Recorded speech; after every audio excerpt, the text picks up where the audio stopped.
बिस्मिल्लाहिर्रहमानिर्रहीम। अस्सलाम वालेकुम नाज़रीन, आप यूट्यूब चैनल देख रहे हैं। मैं इमरान ख़ान हूँ। ये ख़बरें बहुत तेज़ी से फैल रही हैं और फैलाई जा रही हैं कि अमेरिका और ईरान के बीच में बातचीत हो रही है। देखें, अमेरिका ने ये दावा किया है कि ये बातचीत का आगाज़ अमेरिका की जानिब से नहीं किया गया, ये आगाज़ ईरान की जानिब से किया गया। अब इसके अंदर डोनाल्ड ट्रंप का जो स्टेटमेंट है, डोनाल्ड ट्रंप ने कहा कि जब मैंने धमकी लगाई कि मैं बहुत बड़ी तबाही फेरूंगा और मैं बड़ा ज़ोरदार हमला करके इतनी बड़ी तबाही फेरने वाला था कि ईरान को अपना एनर्जी का इंफ्रास्ट्रक्चर वापस बहाल करने में कई साल लग जाते, और ये भी दावा किया कि 10 अरब डॉलर भी लग जाते। यानी बहुत बड़ा नुकसान डोनाल्ड ट्रंप के मुताबिक ईरान का होने वाला था।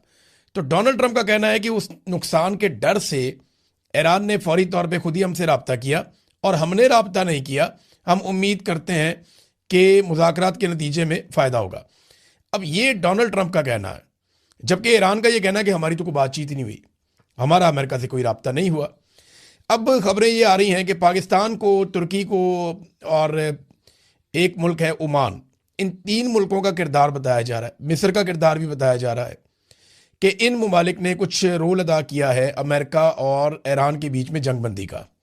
लेकिन क्या वाकई जंगबंदी होने जा रही है? ये दावा भी किया जा रहा है कि एतवार की शाम को एक राब्ता हुआ है आसिम मुनीर में और डोनाल्ड ट्रंप में। अब अगर ट्रंप को पीर वाले दिन ईरान कहता है कि जंगबंदी करो, तो ट्रंप फिर आसिम मुनीर साहब से एतवार के दिन जंगबंदी के बारे में क्यों बात करता है?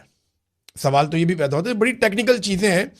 जंग के अंदर ज़्यादातर झूठ ही चलता है, और डोनाल्ड ट्रंप अगर बोले तो फिर तो आपको पता है कि वो तो चीज़ों को बढ़ा चढ़ा देते हैं। उन्होंने तो इंडिया के 6 जहाज़ गिरे हुए भी 11 तक पहुंचा दिए थे। अब जो अमेरिका के गिरे हैं जहाज़, अगर उनको भी डोनाल्ड ट्रंप ऐसे ही बढ़ाए तो 50-60 जहाज हो सकते हैं। बहरहाल, ईरान के मुतालबात क्या हैं जंगबंदी के लिए और अमेरिका के मुतालबात क्या हैं जंगबंदी के लिए, यह है सबसे तगड़ी और इंपॉर्टेंट खबर जिसके ऊपर हम सबको नजर रखनी पड़ेगी। पहले देखते हैं कि अमेरिका क्या चाहता है। अमेरिका ने कहा कि डील करने के लिए या जंगबंदी करने के लिए या मामला खत्म करने के लिए ईरान को जो अफजूदा यूरेनियम है, जो यूरेनियम उसने तैयार की हुई है 60%, जिसको प्योरीफाई किया हुआ है ईरान ने, वो यूरेनियम अमेरिका के हवाले कर दे। किसी और को नहीं देनी, अमेरिका को देनी है वो यूरेनियम ईरान ने, जो 60% कारामद हो चुकी है, अफसूदा हो चुकी है। नंबर 1 शर्त यह है। नंबर 2 यह है कि आबना हुर्मुज़ को फौरी तौर पे ईरान को खोलना होगा और गैर मशरूत तौर पे खोलना होगा। ये जनाब 2 चीज़ें डोनाल्ड ट्रंप ने कही हैं कि उन्होंने कहा जी ईरान की एक बड़ी काबिल एहतराम ईरानी शख्सियत से हमारी बातचीत हुई है और उसका नाम नहीं बताना चाहते, लेकिन मुश्तबा खामनाई नहीं है जिनके साथ बातचीत हुई है। तो इस किस्म की बातें डोनाल्ड ट्रंप ने की हैं। लेकिन अब ये अमेरिका के मुतालबात 2 हैं, मैंने दोनों आपके सामने रख दिए। आबना हुर्मुज़ को फौरी तौर पर खोल दें। नंबर 2, जो यूरेनियम है वो अमेरिका के हवाले कर दी जाए। अब अमेरिका के मुकाबले में ईरान के मुतालबात आप देखिए कि वो क्या है। ईरान के मुतालबात भी बड़े क्लियरली सामने आए हैं। ईरान की जो शराइत है ना, वो पहले दिन से 3 शराइत चली आ रही हैं। अब इसके अंदर इक्का दुक्का चीज़ें और शामिल हो गई।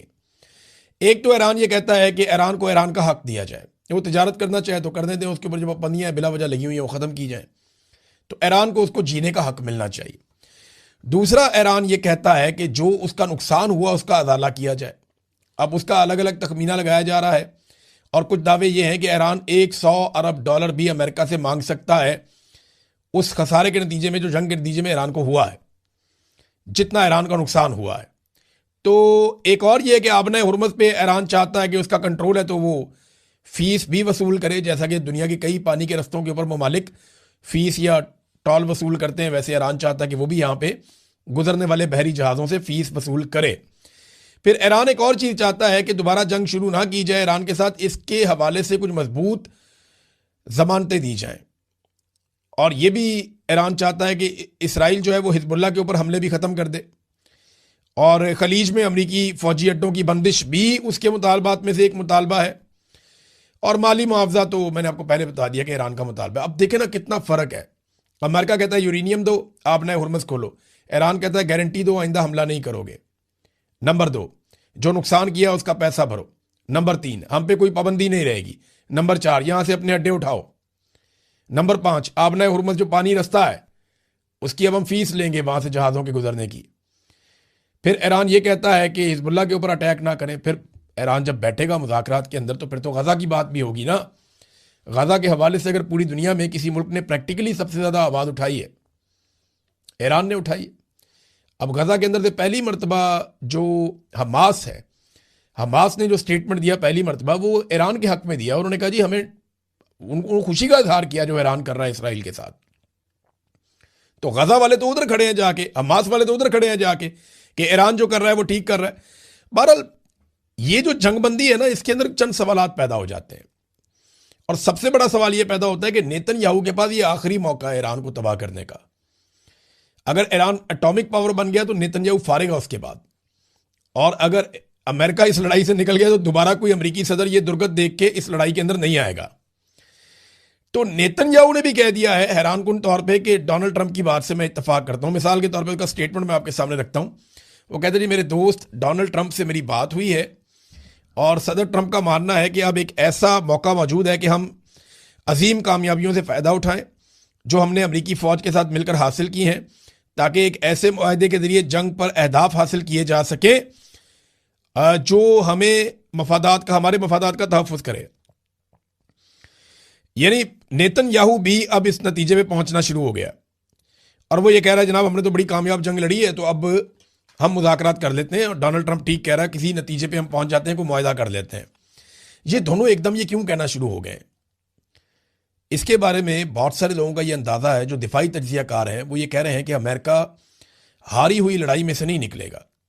अभी तक अमेरिका को कोई फेस सेविंग नहीं मिली, अमेरिका को इस लड़ाई का कोई नतीजा नहीं मिला, बल्कि अमेरिका पूरी दुनिया में एक्सपोज हो गया। इसराइल का दिफाई निज़ाम, अमेरिका का दिफाई निज़ाम पूरी दुनिया के अंदर गंदा हो गया।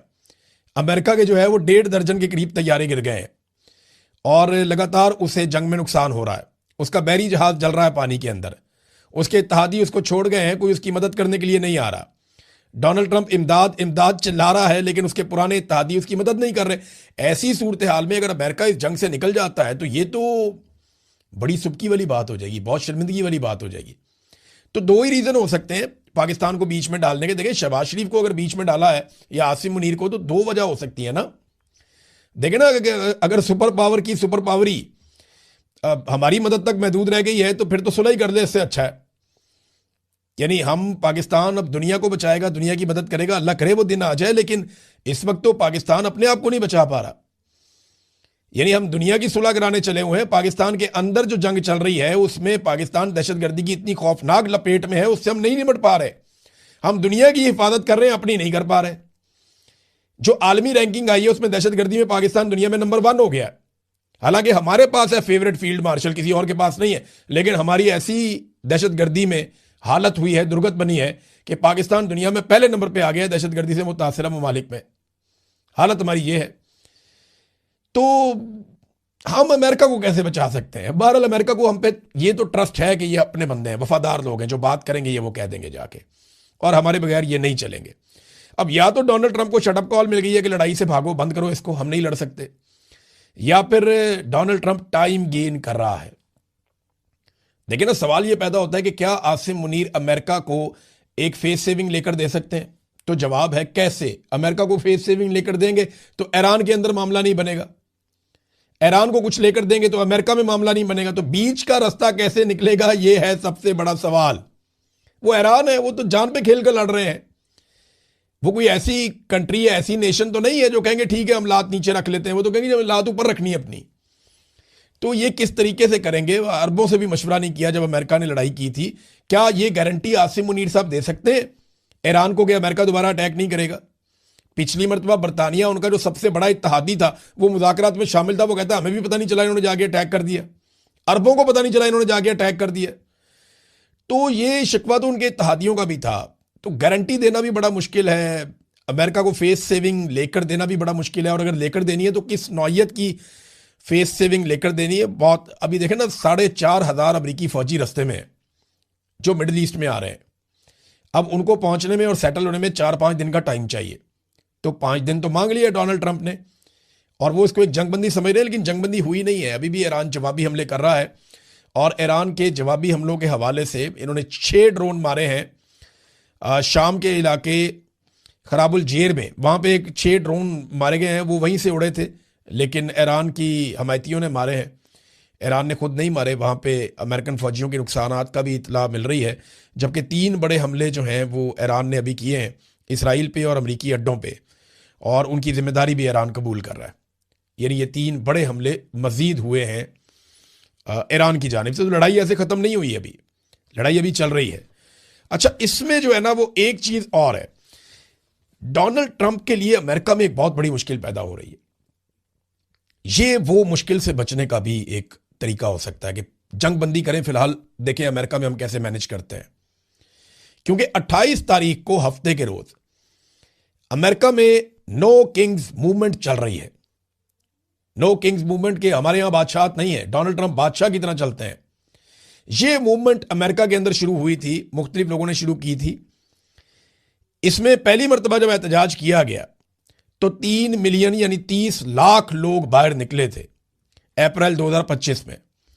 फिर जून 2025 में 5 मिलियन लोग यानी 50 लाख लोग बाहर निकले अमेरिका में।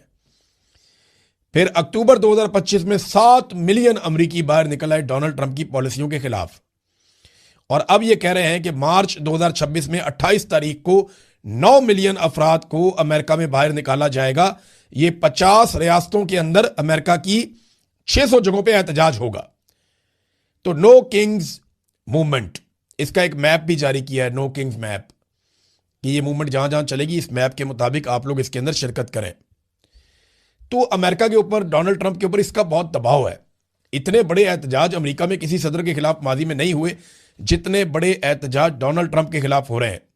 अब इनसे भी डोनाल्ड ट्रंप ने अपने आप को बचाना है, तो इसलिए शायद वो थोड़ा सा मिडिल ईस्ट से तवज्जो हटा के इस तरफ आया और फिर वापस वो लड़ेगा, क्योंकि बगैर फेस सेविंग के मुझे जाती तौर पे ऐसा नहीं लगता। देखिए, मेरा नुक्ता नज़र गलत भी हो सकता है, लेकिन अमेरिका की अगर पूरी तारीख आप देखें तो वो इस हजीमत और इस शर्मिंदगी के साथ नहीं निकलेगा। वो बहुत बड़ा कोई डिजास्टर ही कराएगा अमेरिका।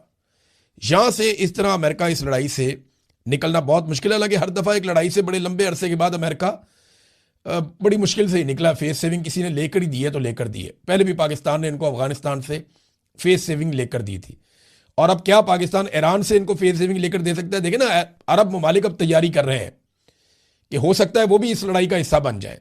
तो अगर वो इस लड़ाई का हिस्सा बन जाते हैं 5 दिन के बाद, तो ट्रंप के लिए तो बड़ा फायदा है इसमें। और इन 5 दिनों के अंदर हो सकता है कोई बहुत बड़ा फॉल्स फ्लैग ऑपरेशन हो जाए।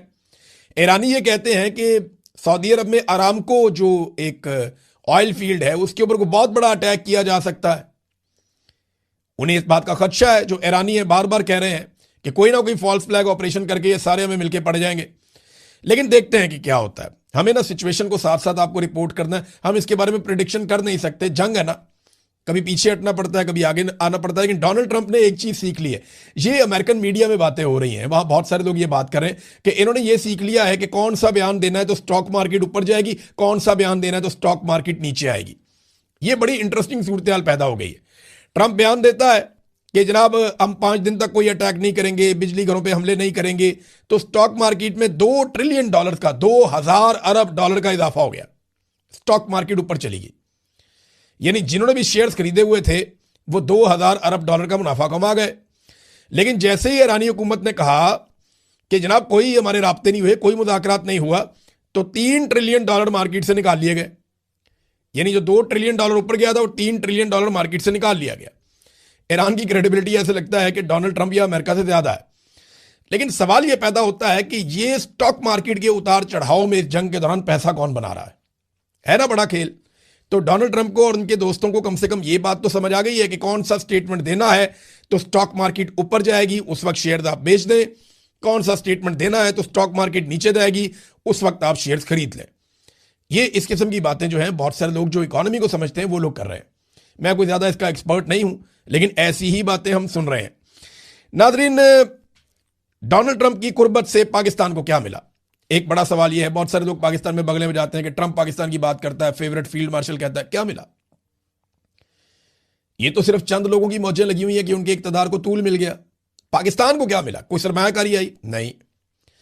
कोई पाकिस्तान के कर्जे उतर गए? नहीं। कोई पाकिस्तान में दहशतगर्दी खत्म हो गई? नहीं। कोई पाकिस्तान में अमन सुकून आ गया? नहीं। कोई पाकिस्तान में इस्तेहकाम आ गया? नहीं। कोई बैरून मुल्क से बहुत सारा पाकिस्तान में मालो दौलत आ गया? नहीं। क्या बाहर से बहुत सारे सयाह पाकिस्तान में आ गए? नहीं। और पाकिस्तान को कुछ टके का फायदा भी तो हो। इसका फायदा तो फील्ड मार्शल को और उनके चंद लोगों को है जो जबरदस्ती आकर इक्तदार में बैठे हुए। फील्ड मार्शल ने क्या किया? उन्होंने अपना फील्ड मार्शल का ओहदा ले लिया, ताहयात इस्तिस्ना ले लिया और 5 साल की एक्सटेंशन ले ली। फायदा ही फायदा। शहबाज शरीफ बगैर हुकूमत के इक्तदार में आगे बैठ गया, बगैर अवामी वोटों के आगे इक्तदार में बैठ गया और चौड़े होकर अपनी हुकूमत गुजार रहा है और अपने मुखालिफ इमरान खान को इन सब ने मिलकर जेल में डाला। फायदा तो इन चंद लोगों को, पाकिस्तान को तो कोई फायदा ही नहीं है। ना हमारी गुर्बत कम हुई, ना हमारी महंगाई कम हुई, ना हमारी बेरोजगारी कम हुई, ना हमारी मईशत बेहतर हुई, ना हमें दुनिया को कर्जे दे रही है, ना दुनिया कोई हमारी इमदाद कर रही है, ना हमारे मामलात बेहतर हो रहे हैं। कुछ भी बेहतर नहीं हो रहा। तो हमें सरमायाकारी भी नहीं आ रही। तो हमें, और बल्कि अमेरिका ने इंडिया पे पाबंदी नहीं लगाई, हमारे लोगों के वीजा पे पाबंदी लगा दी। हमें तो फायदा नहीं हुआ। इंडिया को इजाजत दी कि आप रशिया से सस्ता तेल ले लें, हमें नहीं देते। यानी फायदे तो इंडिया को हो रहे हैं, हमें फायदे नहीं हो रहे। लेकिन हमारे चंद लोगों, देखिए ना, अमेरिकन को यह समझ आ गई है कि इनके चंद लोगों को राजी रखो, उनको इक्तदार में रखो, इनसे जो मर्जी काम करवाओ। इंडिया को आपको बड़ा बेनिफिट देना पड़ेगा अगर उनके साथ आपने ताल्लुक चलाना है। तो ये मिलिट्री एस्टेब्लिशमेंट की हरकतों की वजह से ना हमारी फौज भी बदनाम होती है। ये देखे ना, ये एक वीडियो में देख रहा था अस्तोर में, ये छोटी सी वीडियो दिखा भी देते हैं आपको, एक क्लिप थोड़ा सा। अस्तोर में पाक फौज के हक में एक शानदार रैली निकली है। इसमें जनाब 2 थानों की पुलिस है, साथ कोई सिक्योरिटी के लोग हैं, दूसरे सादा कपड़ों में कुछ सरकारी मुलाजिम भी हैं और चंद सहाफ़ी भी हैं। और ये 3 या 4 बंदे हैं जिन्होंने रैली निकाली। जो असल जो रैली निकालने वाले बंदे हैं वो 3 या 4 हैं। यानी अगर 3 और 4 बंदों ने रैली निकालनी है पाक फौज के हक में, ये हालात पहुंच गए हैं, तो पाकिस्तान की मिलिट्री एस्टेब्लिशमेंट को बैठ के सोचना पड़ेगा कि इतनी कुर्बानियां देने के बावजूद ये फौज के साथ उन्होंने किया क्या, कितनी बड़ी ज्यादती की फौज के साथ। और ये सब सियासत में गैर जरूरी मुदाखलत की वजह से, वो काम करने की वजह से जो इनके करने का नहीं था। भाई इनके करने का काम था दहशतगर्दी खत्म कर दे, पाकिस्तान को दुनिया में नंबर 1 बना दिया दहशतगर्दी में। इन्होंने जो काम करने वाला था वो किया नहीं, और जिस काम में हाथ डाला उसमें पाकिस्तान को डुबो दिया। मईशत में हाथ डाला, SIFC का सफेद हाथी बनाया, तबाही फेर दी, कोई चीज ठीक नहीं की। और हालात ये हैं इस वक्त नाजरीन, जो मैं अब आपको बता रहा हूं कि पाकिस्तान में लुटमार कैसे हो रही है। फैसल मस्जिद इस्लामाबाद, ये मैं इस्लामाबाद के सहाफियों को कह रहा हूं, जरा थोड़ा सा ना आप जाके इंक्वायरी करें। इस्लामाबाद के जो मेरे दोस्त हैं सहाफ़ी, मैं उन्हें मौका दे रहा हूं कि वो जाके इसके ऊपर इंक्वायरी कर लें, वरना चंद दिनों के अंदर मैं ये सारी खबर देने वाला हूं। फैसल मस्जिद के पास E7 में डॉक्टर अब्दुल कदीर खान साहब, जो मोहसिन पाकिस्तान है, जिन्होंने एटम बम बनाया था, उनके जेर इस्तेमाल एक सरकारी घर रहा है। अच्छा बड़ा घर है, खूबसूरत। इस घर का किराया भी अब ना 15-20 लाख रुपया महीना किराया होगा इसका, शायद इससे भी ज्यादा हो। बड़ा जबरदस्त घर है। वो घर इस वक्त रेनोवेट किया जा रहा है, धड़ाधड़ उसके अंदर सजावट हो रही है, कीमती सामान जा रहा है, और किसी खास शख्सियत के लिए उस घर को रेनोवेट किया जा रहा है। वो जो खास बड़ी शख्सियत है ना, वो रोजाना की बुनियाद पे जाके वहां पे अक्सर वहां जाके विजिट करके देखती भी है कि मेरा घर कैसा बनाया जा रहा है। तो बहरहाल ये आप चेक कर लें। और एक और चीज भी देख लें कि F6 में आईनी अदालत के जजों को करोड़ों रुपए के प्लॉट बांटे जा रहे हैं। इनसे काम क्या लेना है आप सारे अच्छी तरह जानते हैं। इनसे यही काम लेना है ना, नाइंसाफी करवानी है, जो इन्होंने की है पहले भी। किसी की नशिस्तें किसी को दे दी, मिलिट्री कोर्ट्स के अंदर वो दें सजाएं आप लोगों को, तो ये इस तरह ज्यादती है ना ये। फिर एक बहुत बड़ा जज है नादरीन, बहुत बड़ा जज है पाकिस्तान का, आप समझ जाएंगे कौन है। उस जज का बेटा इस्लामाबाद में और अपने कबीले के बीच में, वो अक्सर जगहों पे जहां बैठता है और बैठ के उसका बेटा ये कहता है कि मेरे बाप ने कबीले की रवायात को उड़ा दिया है, हमारी नाक कटवा दी है, मेरा बाप ने कंप्रोमाइज किया है, ये बहुत बड़ी ज्यादती है। वो बेटा है अपने बाप के बारे में, और बाप कितना बड़ा जज है, कितने बड़े जज के बेटे ने उसके बारे में हर जगह बैठ के वो ये बातें कर रहा है, अंदाजा करें आप। एक और जज है, वो भी बहुत बड़ा जज है, जनूबी पंजाब से उसका ताल्लुक है, आपको आइडिया हो जाएगा। तो ये जो जज है ना, ये बहुत बड़ी अदालत में बैठता है। इसके 2 भाई हैं, वो हर महफिल के अंदर जाके क्या कहते हैं कि हमारा जी ऐलान ला ताल्लुक ही है इस बंदे के साथ, ये बंदे ने तो सानू जलील करवा देता है, ना इंसाफी की थी, बड़ी ज्यादती की थी, हमारे से कोई ताल्लुक नहीं है। ये जजेस अपने घरों में अकेले हो रहे हैं, इनको पहचाने आप। जो लोग इंसाफ दे सकते हैं उन्होंने इंसाफ नहीं दिया। मैं चंद जजेस के बारे में मुझे बड़ा शिकवा है, यानी पाकिस्तान के जो चीफ जस्टिस हैं उनसे शिकवा है कि वो इंसाफ दे सकते थे या अफरीदी साहब, उन्होंने नहीं दिया।